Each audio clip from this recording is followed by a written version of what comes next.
किसी भी प्रॉपर्टी की कीमत में नेगोशिएशन मार्जिन कितना होता है। नेगोशिएशन मार्जिन को किस तरह से डिफाइन किया जाता है।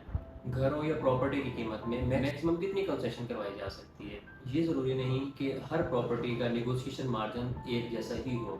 बेशक इसका नुकसान ये होता है कि आप अपनी मनपसंद की चीज़ उस माइंडसेट के साथ बाय नहीं कर सकते। नेगोशिएशन मार्जिन को असेस करने के कुछ पॉइंट भी मैं आपसे डिस्कस कर लेता हूँ। बिस्मिल्लाहिर्रहमानिर्रहीम, अल्हम्दुलिल्लाहि रब्बिल आलमीन। अस्सलाम वालेकुम। अच्छी जगह डॉट कॉम के प्लेटफॉर्म से मैं हूँ सामर इकबाल। डियर व्यूअर्स, हमेशा की तरह आज भी एक अहम मौजू के साथ हाजिर हुआ हूँ। इस डिस्कशन का मकसद सिर्फ और सिर्फ अपने वैल्यूबल क्लाइंट्स और व्यूअर्स के लिए आगाही है। जिस टॉपिक को आज ज़ेर बहस लाया जा रहा है वो ये है कि किसी भी प्रॉपर्टी की कीमत में नेगोशिएशन मार्जिन कितना होता है। नेगोशिएशन मार्जिन को किस तरह से डिफाइन किया जाता है।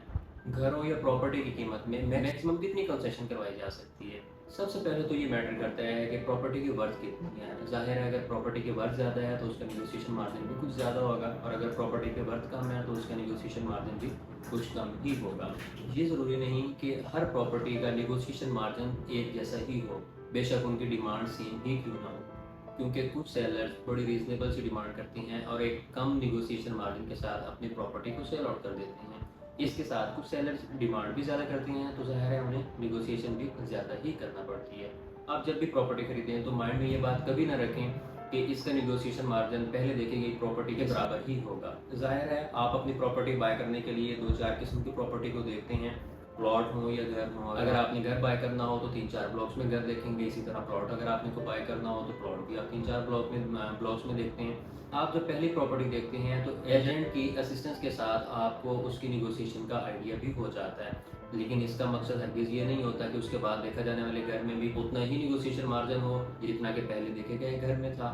तो इसका नुकसान क्या होता है। इसका नुकसान ये होता है कि आप अपनी मनपसंद की चीज़ उस माइंडसेट के साथ बाय नहीं कर सकते और बाद में आपको किसी न किसी चीज़ के साथ कंप्रोमाइज़ करके कोई प्रॉपर्टी बाय करना पड़ जाती है। नेगोशिएशन मार्जिन को असेस करने के कुछ पॉइंट भी मैं आपसे डिस्कस कर लेता हूँ कि नेगोशिएशन मार्जिन किन चीज़ों को मद्देनज़र रखते हुए असेस किया जा सकता है। नंबर 1, आप सबसे पहले एरिया की वर्थ को ऑब्जर्व करते हैं कि एरिया कौन सा है। आया कि ये एरिया एलडीए से अप्रूव है या नहीं, इसकी डायमेंशंस क्या हैं।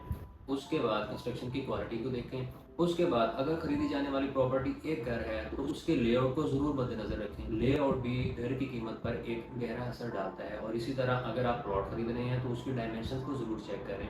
एक जनरल डायमेंशन है तो उसकी वर्थ और होगी, और अगर एक प्लॉट जिसका फ्रंट कम है और उसकी लेंथ ज़्यादा है तो जाहिर है उसकी भी एक वैल्यू जनरल प्लॉट से कुछ कम ही होगी। और अगर आप घर पसंद कर रहे हैं तो उसके लिए जो लास्ट चीज़ देखने वाली होती है वो होती है आपकी फिनिशिंग क्वालिटी को चेक करना कि घर के कंप्लीशन को किस तरह की फिनिशिंग क्वालिटी के साथ कंप्लीट किया गया है। नेगोशिएशन मार्जिन को ऑब्जर्व करने के लिए ज़ाहिर है आपका एक वैल्यूएबल टाइम रिक्वायर्ड होता है। और अगर आपको उस एरिया की मार्केट का अंदाज़ा नहीं है तो आप एक एजेंट की हेल्प ले सकते हैं, आप एक एजेंट की असिस्टेंस ले सकते हैं। लेकिन सबसे पहले तो मैं रेकमेंड करता हूँ कि एरिया की वर्थ को, उसकी ग्राउंड रियलिटीज़ को खुद ऑब्जर्व करें। और अगर मुझसे कुछ असिस्टेंस लेना चाहें तो मैं भी आपसे एक कॉल की दूरी पे हूँ। ऑफिस आवर्स के दौरान दिए गए नंबर पर आप व्हाट्सएप कर सकते हैं, कॉल कर सकते हैं। मैं खुद या मेरा कोई टीम मेंबर इंशाल्लाह आपको पूरी असिस्टेंस देंगे। डिस्कस की गई वीडियो के हवाले से अगर कोई भी क्यूरी हो तो आप हमें कमेंट्स, कॉल और व्हाट्सएप के थ्रू रब्ता कर सकते हैं। जी व्यूअर्स, ये थी आज की वीडियो। नेक्स्ट वीडियो के साथ आपसे इंशाल्लाह दोबारा मुलाकात होगी। तब तक के लिए अपना और अपने आसपास के लोगों का बहुत सा ख्याल रखिएगा। अल्लाह हाफ़िज़।